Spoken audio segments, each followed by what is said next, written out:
એના માટે ખાસ આપણા તરફથી કોઈ આપણા જિલ્લામાં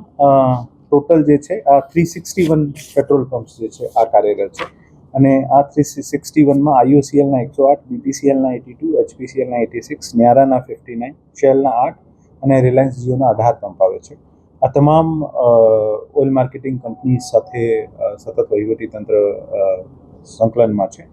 અને અમે પ્રયત્ન કરીએ છીએ કે દરેક જગ્યાએ પૂરતો જથ્થો અવેલેબલ રહે. આજની તારીખમાં પેટ્રોલનો જે આપણો સ્ટોક છે આ 46% પેટ્રોલનો સ્ટોક અવેલેબલ છે અને ડીઝલનો 33% સ્ટોક્સ અવેલેબલ છે અને તમામને સૂચના આપવામાં આવી છે કે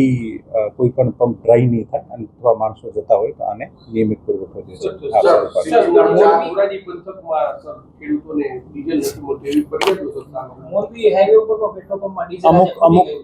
અમુક પેટ્રોલ પંપ અથવા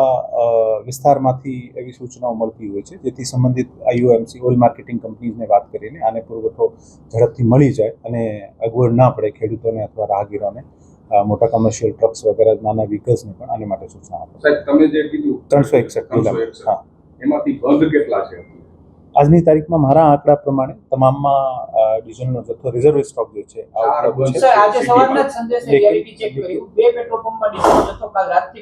લેકિન અમુક આજને આપ બધાએ જાણીએ છીએ કે અગાઉમાં પણ આપણે અહીંયા એક ક્રાઇસિસની સ્થિતિ થઈ હતી જ્યારે એક પેનિક બાઇંગના કેસના કારણે ઘણી બધી લાઈનો લાગી હતી. એવા કેસીસ થતા હોય છે ને એવા કેસીસમાં પછી આપણે આને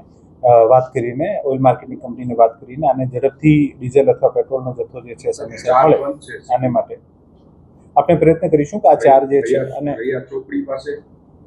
ચોકડીથી આગળ ન્યારાનો મળી છે અને ઓઇલ માર્કેટિંગ કંપનીને જાણ કરવામાં આવી છે કે આની ઝડપથી રિફિલિંગ કરો. સાહેબ અત્યારે ખાસ જે ક્રાઇસિસને લઈને અમુક જગ્યાએ કેરબા લઈને ડીઝલ લેવા જતા હોય છે તેને લઈને કોઈ ખાસ સૂચનાઓ પેટ્રોલ લાસ્ટ ટાઈમ જ્યારે આ ક્રાઇસિસ ડેવલપ થયો હતો ત્યારે જે રાજ્ય સરકારની તમામ સૂચનાઓ હતી કે ખેડૂતો વગેરેને જે કેરબામાં અલાઉ કરવાના છે એવી રીતે આપણે અલાઉ કરીએ છીએ. ભવિષ્યમાં જે પણ નવી સૂચનાઓ છે આનું અનુરૂપ પાલન કરવાનું